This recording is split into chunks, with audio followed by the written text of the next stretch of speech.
This is Letter from America.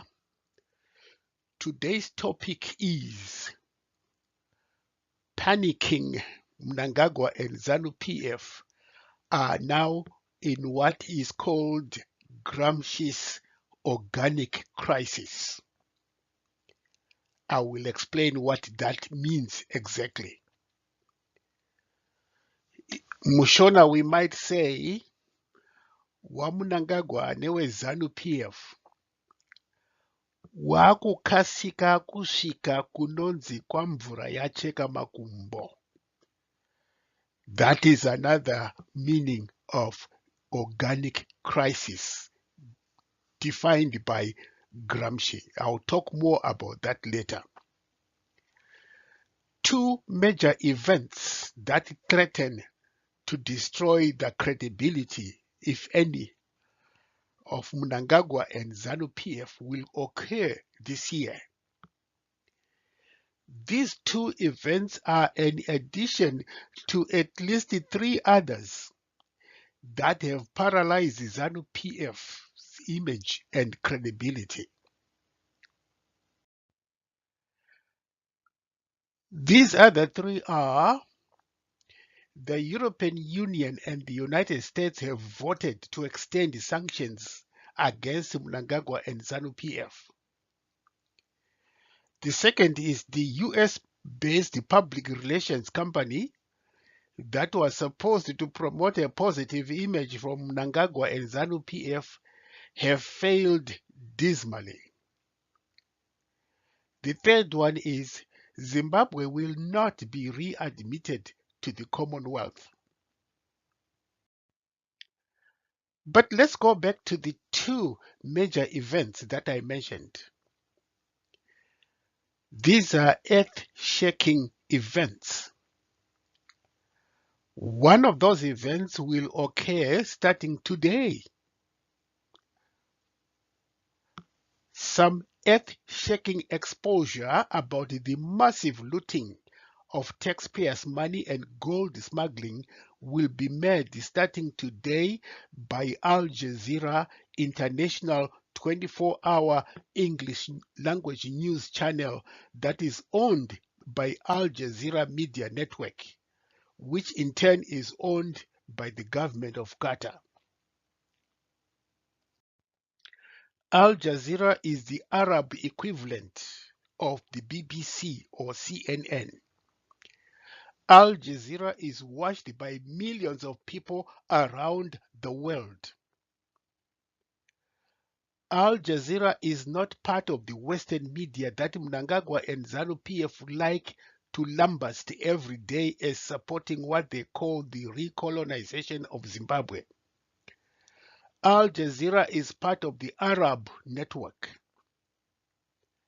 It is reported that Zimbabwe loses more than $100 million every month in gold smuggling. And the kingpins in this shoddy business are top ZANU PF officials. This explains why not even one has been arrested for smuggling gold. In Zimbabwe, you are arrested for criticizing Mnangagwa and ZANU PF. But you are not arrested for gold smuggling if you are a member of ZANU PF. ZANU PF chief propagandist Nick Mangwana made a belated and very reluctant admission by saying there is corruption in Zimbabwe, there is smuggling of minerals and foreign exchange out of the country, and that there is money laundering in Zimbabwe. This is Mangwana, the ZANU PF's chief propagandist, admitting. But then he told a brazen lie that government was fully committed to getting rid of it all. What Mangwana did not say was how many people have been arrested as a result. The answer is not one, because the top smugglers are ZANU PF officials. The revelations by Al Jazeera will expose Mnangagwa and ZANU PF to the whole world. And this is making this dizzy Ripachinoi outfit very uneasy. Another event that will happen this year, and it frightens Mnangagwa and ZANU PF, are the general elections that must be held by July this year. These elections frighten ZANU PF because this party knows that it has lost support of the majority of the Zimbabweans. ZANU PF and Mnangagwa will have to resort to violence and rigging elections in a desperate bid to stay in power. It looks like just about everyone in Zimbabwe has had it with Mnangagwa and ZANU PF. A new wave of defiance, like the winds of change, is sweeping across Zimbabwe. The rallies that were held, political rallies that were held, especially last year, contained lessons to be learned for each party. Zimbabweans seem to have made a choice on their leadership.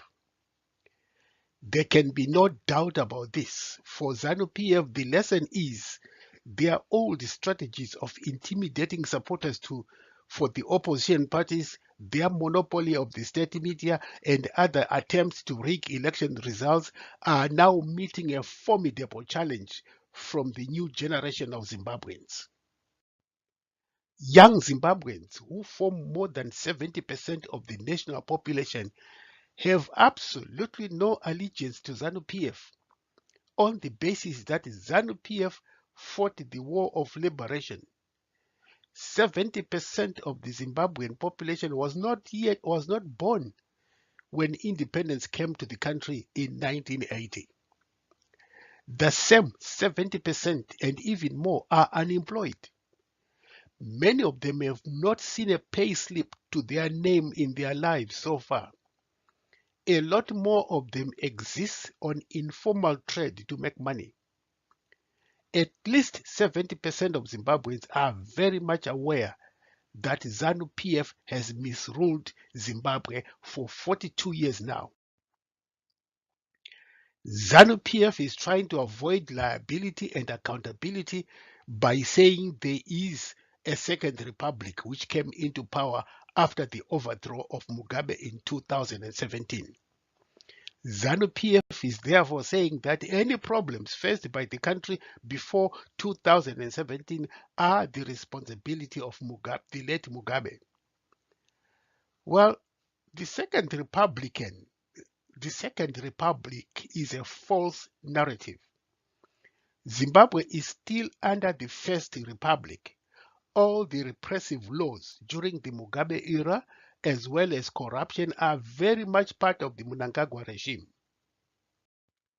Mnangagwa himself admitted this when, at one rally, he said he had received a letter from a whistleblower who exposed corruption in farm inputs. Mnangagwa said he told the whistleblower, "You foolish man." At another rally, Mnangagwa tried to sweep under the carpet the wave of corruption all the way from the Mugabe era. He said he was asked to account for this. In his response, Mnangagwa said he wanted to say something about it. But on second thoughts, he realized he had been part of the Mugabe government. So he said he decided to keep quiet. These two statements by Mnangagwa at two rallies speak volumes, and Mnangagwa's message is clearly that he and his so-called Second Republic will not do anything to address the problems of caused by ZANU-PF's violence and corruption. And what has ZANU-PF done for the Zimbabweans in the past 42 years that it has ruled the country? ZANU apologists will boast that they fought they fought a war of liberation and brought independence to Zimbabwe. But what kind of independence? Billions of dollars lost through corruption to feel what the late Bishop Desmond Tutu once called the gravy train for the ZANU-PF elite, ruling elite who live in luxurious mansions, while the masses of Zimbabweans inherited extreme poverty and live in houses that are more decrepit than during the Ian Smith regime's time. Today, more than 60% of the Zimbabweans live in extreme poverty. One of the best answers to this question, what kind of independence did Zimbabweans get, can be viewed from two lines in a 1979 song called Me and Bobby McGee. Country musician Chris Christopherson sings, "Freedom is just another word for nothing left to lose, and nothing ain't worth nothing but is free." In other words, what ZANU-PF brought to Zimbabwe in 1980 was nothing worth the independence label. A Senegalese economist, noting the impoverishment of post-colonial Africa, remarked that before independence, the oppressed people of Africa were crying, "When will independence come?" Today, after independence has come, the people of Africa, seeing no changes in their conditions, are asking, "When will independence end?" The same thing happened in Zimbabwe. Before independence, Zimbabweans were asking, "When will independence come?" Today, 42 years later, the same Zimbabweans are asking, "When will independence end?" Zimbabweans are openly and loudly stating Smith was far, far better than Mugabe and Mnangagwa. It's not that they liked Smith, but that Smith was the better of the two devils. What Zimbabweans see in Mnangagwa is a continuation of Mugabe and all the evils that he stood for. That is violence, corruption, and misgovernment, governance, as well as the use of the captured state to promote the interests of ZANU-PF. One example is the selective application of laws to favor ZANU-PF and disadvantage the opposition CCC.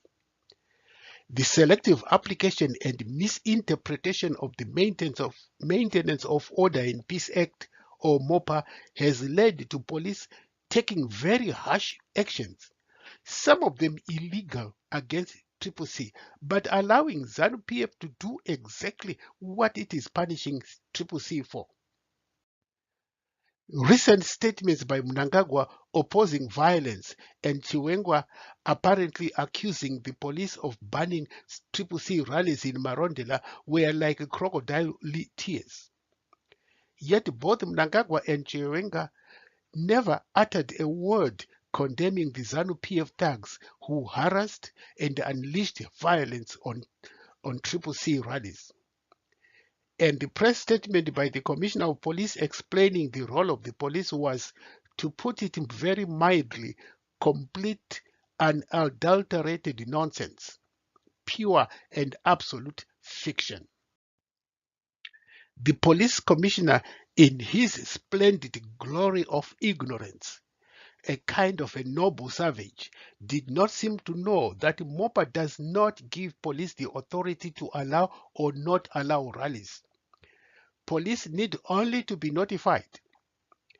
In the case of Gokwe rally for CCC, police said they could not allow the rally because they did not have sufficient manpower to assure CCC's security.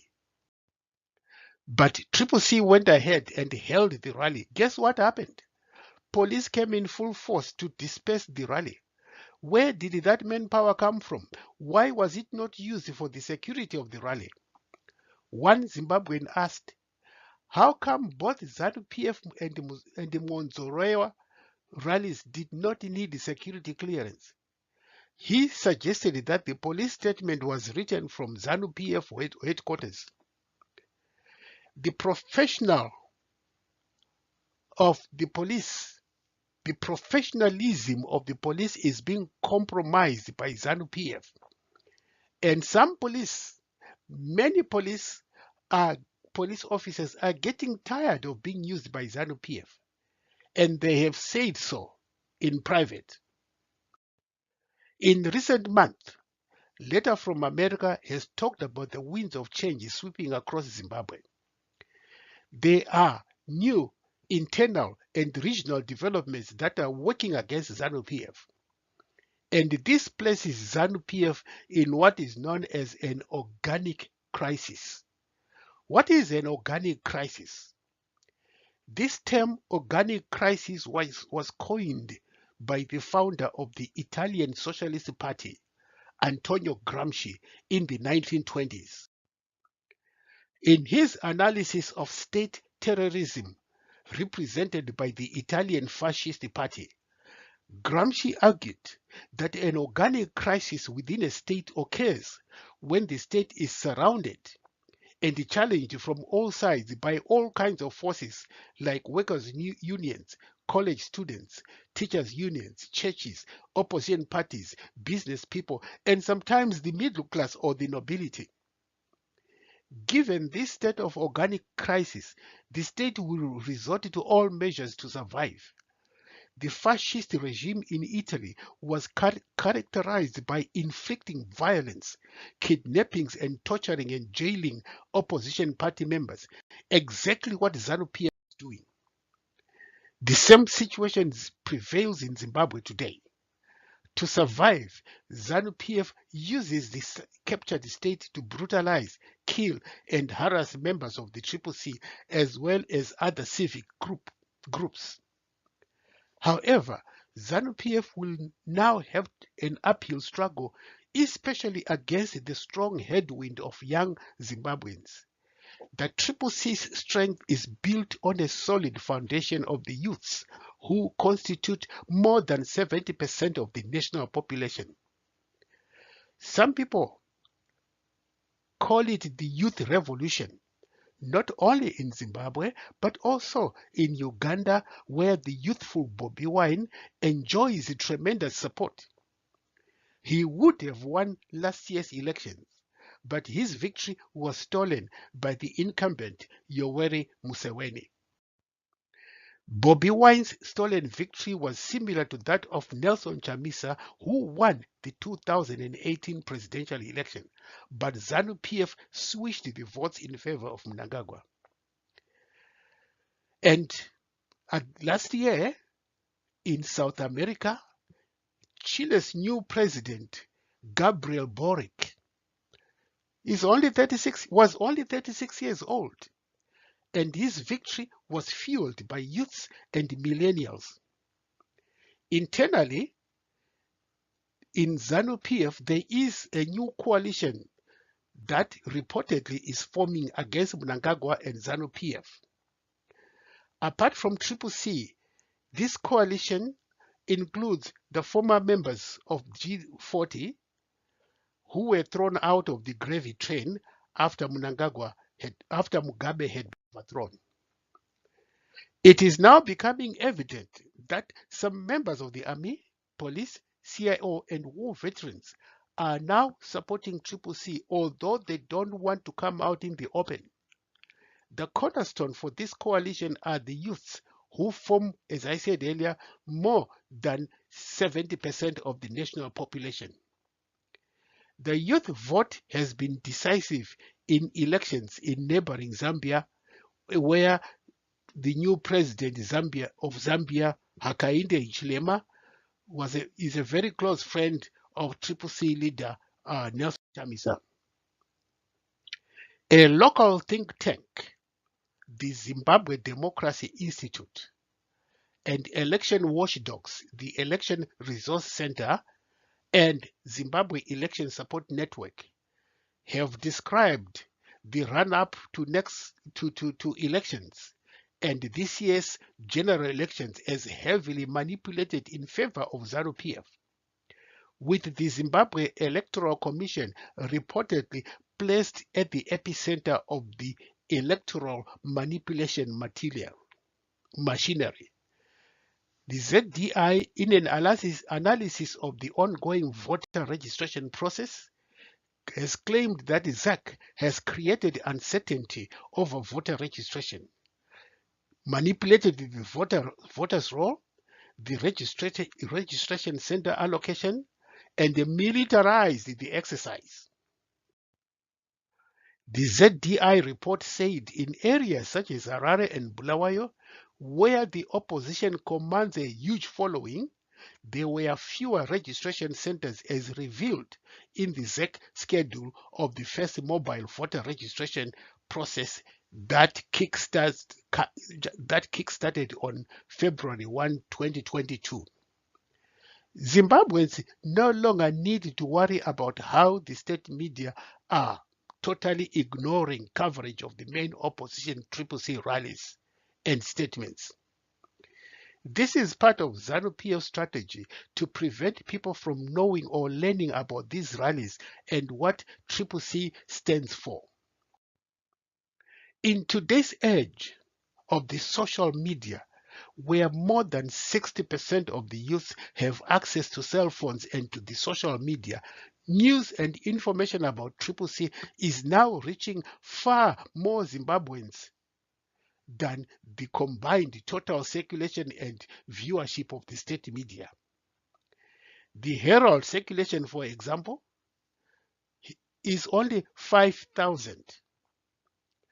Chamisa's tweets reach almost 500,000 Zimbabwean.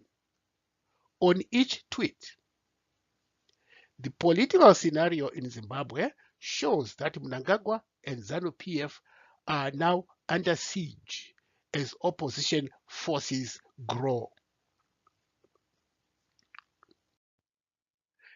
In response, and to secure his own survival, Mnangagwa and ZANU-PF are undertaking all measures that include violence, misuse of the police to block CCC rallies, arrests, and harassment of CCC members. Mnangagwa and ZANU-PF are indeed under an organic crisis and increasingly panicking as a result. The full story is people have abandoned ZANU-PF. ZANU-PF, like the Titanic, is sinking. But unlike the Titanic, ZANU-PF will cling to power at all costs, even when they lose the elections. This concludes today's broadcast of Letter from America, a weekly in-depth analysis of the situation in Zimbabwe. Thank you for listening.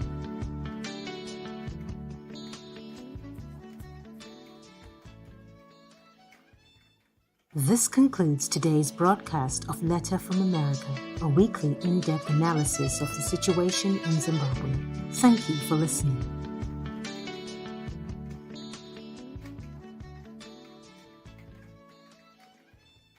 This concludes today's broadcast of Letter from America, a weekly in-depth analysis of the situation in Zimbabwe. Thank you for listening.